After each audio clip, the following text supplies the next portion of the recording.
সকালে রুটি পরোটার পরিবর্তে পাস্তা রান্না করলাম। আর পাস্তার মধ্যে কী দিলাম, কিভাবে রান্না করলাম সেটাই শেয়ার করব।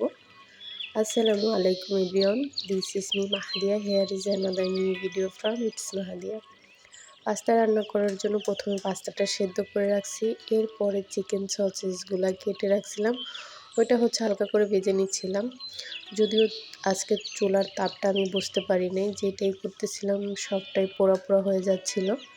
তো লাস্ট পর্যায়ে গিয়ে স্বাদটা ঠিক ছিল, মানে টেস্টটা। তো এরপরে হচ্ছে পেঁয়াজ কুচি দিয়ে দিলাম, পেঁয়াজটা লাল হয়ে গেছে বেশি, তো বেশি লাল না করাই ভালো। এরপরে একটা ডিম দিয়ে দিলাম, ডিমটা ভালোভাবে ভাজবো একবারে ভেঙে।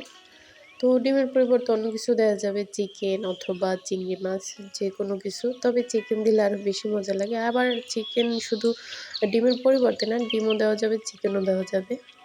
তো এরপরে হচ্ছে ফুলকপি দিলাম আর টমেটো কুচি দিলাম। যদিও অন্যান্য সবজি ছিল, বাট সব ধরনের সবজি আমার কাছে হচ্ছে ভালো লাগবে না, এই কারণে হচ্ছে আমার টেস্ট অনুযায়ী দিলাম।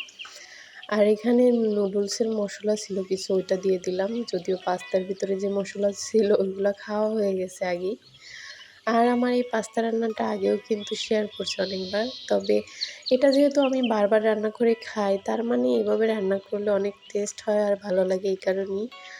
তো যাই হোক, এটা কিছুক্ষণ নাড়াচাড়া করে 70% মতো সেদ্ধ করে নেব, মানে টমেটো আর হচ্ছে ফুলকপিটা।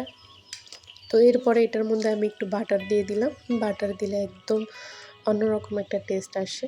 তো এরপরে হচ্ছে চিকেন সসেসগুলো দিয়ে দিলাম। যদিও আপনারা চাইলে একটু রসুন দিতে পারেন, বাট চিকেন সসেস দিলে রসুন দেওয়ার প্রয়োজন হয় না, তাহলে দেখা যায় একবার রেস্টুরেন্টের পাস্তার মতো লাগে। আর যদিও আমি হোয়াইট সস পাস্তা আগে বানিয়ে খাইতাম, প্যারা লাগে এই কারণে বানাই না, অনেকটা সময়ও লাগে।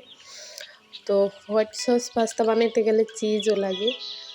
তো এত ঝামেলার মধ্যে কে যায়, বাসায় সবসময় তো চিজ থাকে না, বাট যখন থাকবে তখন তো একটা রেসিপি অবশ্যই শেয়ার করবো ইনশাল্লাহ। এই তো এরপরে হচ্ছে পাস্তাগুলো দিয়ে দিলাম, আর এটা একবারে ভাজা ভাজা করে নেব। আর লাস্ট পর্যায়ে আমি দিয়ে দিছিলাম হচ্ছে একটু টমেটো সস, তবে টমেটো সসটা একবারে শেষ পর্যায়ে দিলেই মানে খাওয়ার সময় আর দেওয়া লাগে না। তো শেষ পর্যায়ে টমেটো সস দিয়ে এটা নামিয়ে নিলাম। আর এই তো রেডি, খাওয়ার জন্য রেডি হয়ে গেল আমার হালকা একটা সকালের নাস্তা, চা আর সাথে হচ্ছে পাস্তা, মশলা চা কিন্তু এটা। তো আর একটা চিকেন সসেস আলাদা করে ভাজা রাখছিলাম খাওয়ার জন্য। চিকেন সসেস আমার খুব বেশি ফেভারিট, যে কারণে হচ্ছে এভাবে আলাদা আলাদা বেজে খাই প্রায় সময়। তো যাই হোক, এই ছিল পাস্তা রেসিপি এবং সকালের নাস্তা। আপনাদের কাছে কেমন লাগলো অবশ্যই আমারে কমেন্ট করে জানাবেন। আর ভালো লাগলে আমার পেজ ফলো করে রাখবেন এবং ইউটিউব চ্যানেল সাবস্ক্রাইব করে দিবেন, কেমন? তো আজকের জন্য আল্লাহ হাফেজ, বাই বাই।